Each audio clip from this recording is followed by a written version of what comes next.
औज़ुबिल्लाहिमिनश्शैतानिर्रजीम बिस्मिल्लाहिर्रहमानिर्रहीम। अस्सलाम वालेकुम viewers, welcome to floors learning. और आज हम लोग बात करेंगे PSY 11 असाइनमेंट नंबर 1 के सोल्यूशन के बारे में। तो ये आपकी जो असाइनमेंट है, ठीक है, इसकी जो लास्ट डेट है वो है 3 जून 2021। इसके टोटल मार्क्स 20 हैं। और उसके बाद ये जो आपकी असाइनमेंट आई है ये लेसन नंबर 11 के अंदर से आई है। टॉपिक क्या है? कॉग्निटिव डेवलपमेंट, ठीक है, introduction to psychology. Topic name cognitive development, lesson number 11, ठीक है। अब इस असाइनमेंट को अगर आपने सॉल्व करना है अपने तौर पर तो बेहतर ही है कि आप हैंडआउट्स को रीड करें, ठीक है, लेसन नंबर 11 को। और उसके बाद जो वीयू के ऑफिशियल लेक्चर्स हैं वहाँ से जो लेसन नंबर 11 है उसको आप लें। उसके अलावा कहीं और आपको यूट्यूब पे कोई शॉर्ट लेक्चर मिलता है तो उसको आप लाजमी लें, ठीक है। अपने कंसेप्ट को क्लियर करें। मैं इंशाल्लाह ट्राई करूँगा इस वीडियो में भी आपके कंसेप्ट किसी हद तक क्लियर कर दूँ। और उसके बाद बाकी जो कंसेप्ट्स की कोई रही सी कसर होगी वो आप लोगों ने हैंडआउट से पूरी करनी है। और उसके बाद आपने लेक्चर ले लेना है लेसन नंबर 11, ठीक है।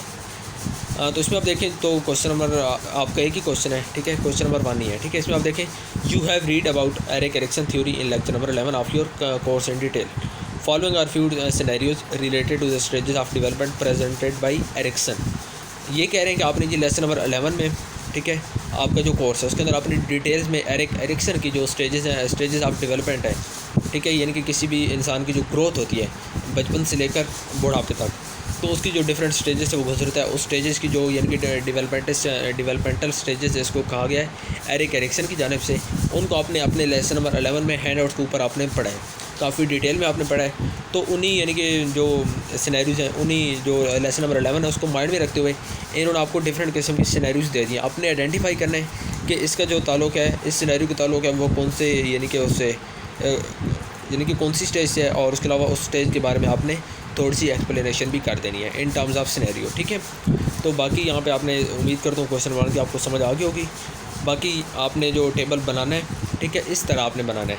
टेबल की फॉर्म में आपने अपना आंसर प्रोवाइड करना है। ये नहीं है कि आपने रिटन फॉर्म में या टेबल के टेक्स्ट फॉर्म में आप प्रोवाइड कर दें, लाइक इस तरह नहीं है, आपने इसी तरह टेबल बनाना है, ठीक है। हाँ, बस ये है कि सिनेरियो के अंदर आपने क्या लिखना है वो मैं आपको बता दूंगा, स्टेज मैं आपको बता दूंगा, जस्टिफिकेशन भी मैं आपको बता दूंगा, ठीक है। तो सबसे पहले हम इसको रीड की बगैर पहले हम इंस्ट्रक्शंस को रीड करते हैं, ठीक है। तो यहाँ पे आप देखें तो इस तरह आपने जो टेबल बनाना है ये, ठीक है। सिनेरियो नंबर की हेडिंग देनी है, देन सिनेरियो नंबर 1, पूरा सिनेरियो नहीं लिखना, यहाँ पे scenario number 2, then scenario number 3 and then scenario number 4।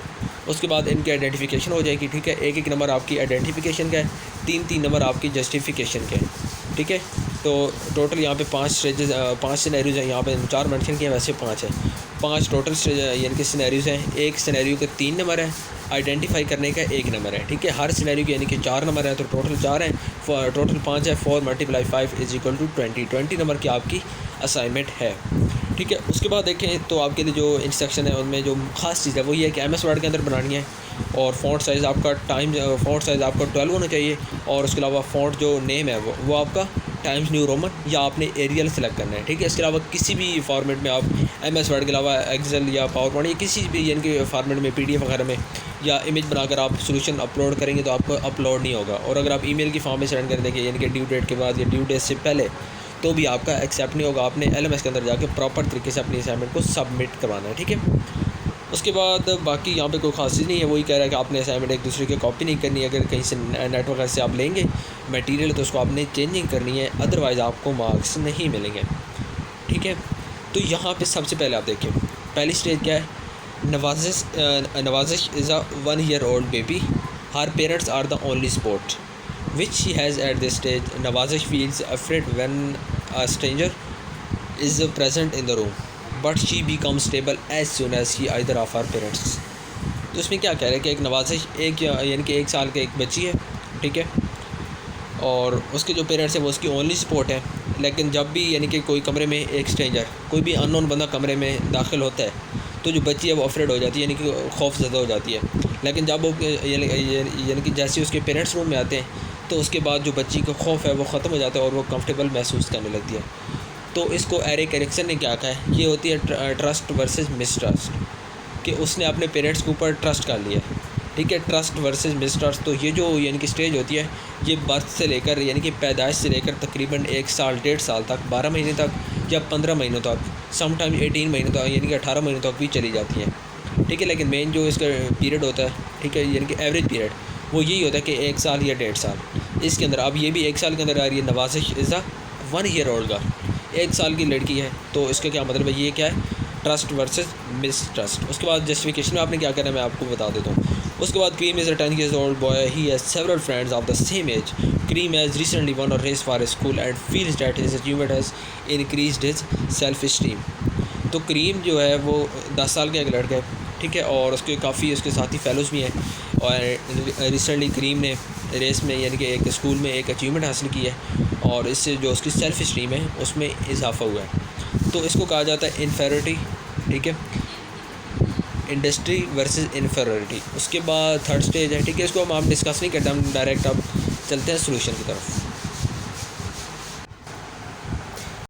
Ji viewers, तो यहाँ पे देखिए सोल्यूशन आपने कुछ इस तरह बनाना है, ठीक है।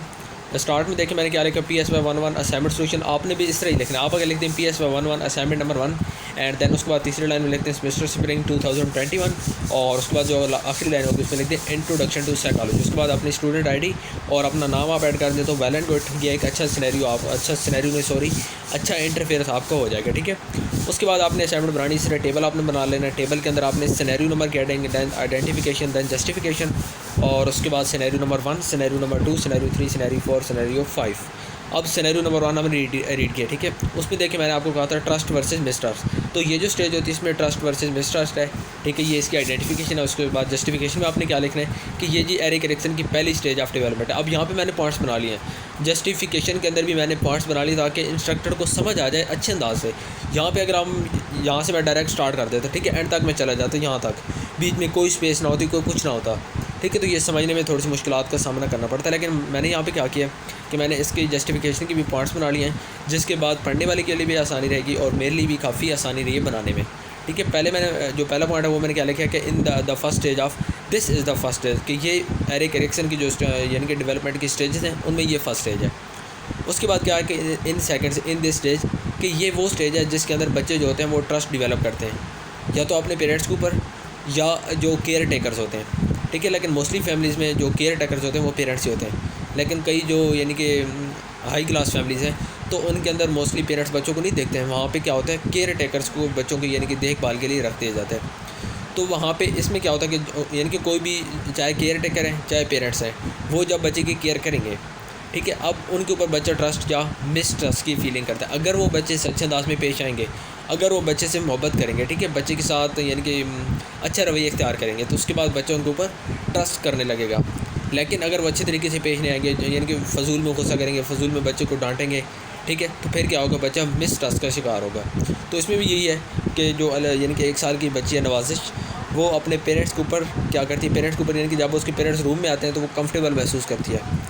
लेकिन जैसे ही कोई अननोन बंदा, ठीक है, कोई स्ट्रेंजर रूम में आता है तो उसके बाद वो अनकंफर्टेबल नहीं बल्कि अफ्रेड हो जाती है। तो उसकी यही वजह है कि उसके अननोन के साथ उसकी यानी कि उसके जो केयर टेकर्स हैं वो पेरेंट्स हैं, पेरेंट्स के ऊपर उसने ट्रस्ट डेवलप कर लिया, लेकिन जो स्ट्रेंजर है उसके ऊपर अभी उसने नहीं किया, जिसकी वजह से वो उनसे अफ्रेड हो जाती है, ठीक है। तो यहाँ पे आपने अपनी वर्डिंग में कर लेना है, और बाकी आपको गूगल से मटेरियल मिल जाएगा, आपको हैंड आउट से भी मिल जाएगा, ठीक है। आपने सिर्फ सर्च करना है गूगल पर जाके Erik Erikson stages of development. तो मैंने आपको ये तो बता दिया कि इसकी आइडेंटिफिकेशन क्या है, इसी बेशक आप डायरेक्ट सर्च कर लें कि ट्रस्ट वर्सेस मिसट्रस्ट क्या होता है, ठीक है। वहाँ पे जो एक्सप्लेनेशन लिखी हुई है उसको आप पढ़ें, उर्दू में कर लें। उर्दू में करने के बाद यहाँ पे जस्टिफिकेशन में थोड़ा सा आप लिख लें, 3 पॉइंट्स बना लें तो बहुत ज़्यादा बेस्ट है, क्योंकि आपके इसके नंबर 3 है। उसके बाद जो सिनेरियो नंबर 2 है, इसको मैंने आइडेंटिफाई किया इंडस्ट्री वर्सेस इन्फेरिटी। तो इसमें क्या होता है कि जो बेबीज़ होते हैं, ठीक है, यानी कि बच्चा होता है वो इंडस्ट्री वर्सेस इन्फेरिटी की स्टेज में आ जाता है, ठीक है। 3 साल से तकरीबन 6 साल तक ये पीरियड होता है। इसमें वो अपने यानी कि जो उसके अंदर एबिलिटीज़ होती हैं, ठीक है, उसके साथ वो जो दूसरे उसके यानी कि बच्चे होते हैं उनके साथ उसको कंपेयर करता है, ठीक है। कंपैरिजन एक किस्म का किया जाता है, और यानी कि जो फ़ख्र करने की बच्चों की आदत होती है कि मैंने ये चीज़ ली है, आपके पास है नहीं है। तो इस तरह की आपने कई बातें सुनी होंगी कि बच्चों कोई ड्रेस लेके आता है, खिलौने लेके आता है तो अपने साथी को दिखाने जाता है, इसी तरह कोई अचीवमेंट हासिल करता है स्कूल में, पोजीशन वगैरह, तो सबको बता रहा होता है। तो ये कौन सी स्टेज है, इंडस्ट्री वर्सेस इन्फेरिटी। आपने सिनेरियो नंबर 2 को रीड करना है, आपको आइडिया हो जाएगा, ठीक है। उसके बाद यहाँ पे जो स्टेज नंबर 3 है, सिनेरियो नंबर 3, इसमें क्या है, इंटीमेसी वर्सेस आइसोलेशन। तो ये जो पीरियड होता है ये होता है 20 साल से लेकर तकरीबन 40 साल के अरसे तक, ठीक है। इसमें क्या होता है, बच्चा अब यानी कि एडल्ट तो हो गया है, अब 18 साल से क्रॉस कर गया। 18 साल से पहले तक वो एडल्ट नहीं था, ठीक है, अभी उसने मैट्रिक, लेकिन अब पाकिस्तान में अगर आप देखें पाकिस्तानी पॉइंट ऑफ व्यू से, तो अब बच्चे ने मैट्रिक कर लिया, ठीक है। अब वो क्या करेगा, sense of self in adolescence, we are ready to share of our life with others, however if other stages have not been successfully resolve, young adults में हैव ट्रबल। अब यहाँ पे देखें तो इससे पहले यानी कि जितनी भी स्टेजेस थी, ठीक है, ये होती है आई थिंक जहाँ तक मेरा ख्याल है 5वीं स्टेज है। इससे पहले जो 4 स्टेजेस हैं या 5 स्टेजेस हैं, तो उनके अंदर अगर उनमें बच्चे ने अच्छे तरीके से यानी कि ट्रस्ट वर्सेस मिसट्रस्ट में वो गुजर गया है, तो अगर उसने वहाँ पे मिसट्रस्ट किया है, इसी तरह इंडस्ट्री वर्सेस इन्फेरिटीज़ गुजर गया है, तो अगर वहाँ पे उसने इंडस्ट्री नहीं बल्कि इन्फेरिटी शो किया, तो इसी तरह यानी कि किसी भी स्टेज में वो नाकाम रहा है, तो अब उसके लिए मसला होगा। अब उस क्योंकि अब वो बालिग हो गया है, अब वो 20 साल क्रॉस कर गया है, तो 20 साल क्रॉस करने के बाद अब वो प्रैक्टिकल लाइफ में उसका रोल जो यानी कि रुझानों को वो ज़्यादा है। अब उसने ज़्यादा प्रैक्टिकल लाइफ में रहना है। पहले वो जो यानी कि लाइफ गुजारा तो उसमें प्रैक्टिकली कम था, लेकिन अब वो प्रैक्टिकल लाइफ में दाखिल हो चुके, तो अगर वो किसी भी स्टेज में मुश्किलात का उसको सामना रहा है, तो अब उसके लिए आगे यानी कि मज़ीद जाना मुश्किल होगा। इसमें क्या होता है कि बच्चे यानी कि एक दूसरे के साथ जो यानी कि रिलेशनशिप्स होते हैं वो क्रिएट करते हैं। अब 18 साल का बच्चा वैसे बच्चा नहीं होता, ठीक है। Erikson said that we must have a strong sense of self before we can develop successful intimate relationships, ठीक है।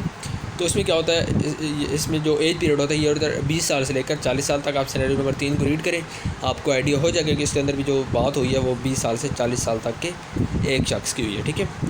उसके बाद सिनेरियो नंबर 4 में adulthood generativity versus stagnation.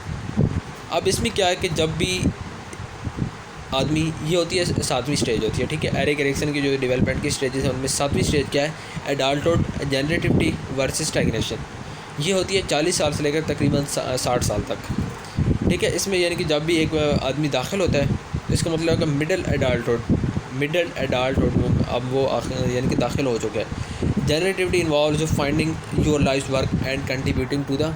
Generativity का क्या मतलब है, जनरेटिविटी का मतलब है कि इसमें आप इस चीज़ का अंदाज़ा लगाते हैं, यानी कि आप इस चीज़ को कंक्लूड करते हैं कि मैंने आज तक अपनी लाइफ में, ठीक है, मैंने ऐसी कौन सी एक्टिविटीज़ में मैं इन्वॉल्व रहा हूँ, ठीक है। Generativity involve finding your life work and contributing. पहले तो आप ये सोचते हैं कि मैंने आज तक काम कितना किया अपनी सोसाइटी में, मैंने लोगों की कितनी खिदमत की है, ठीक है, मैंने यानी कि ओवरऑल मैंने अच्छे काम कितने किए हैं अपनी सोसाइटी के लिए।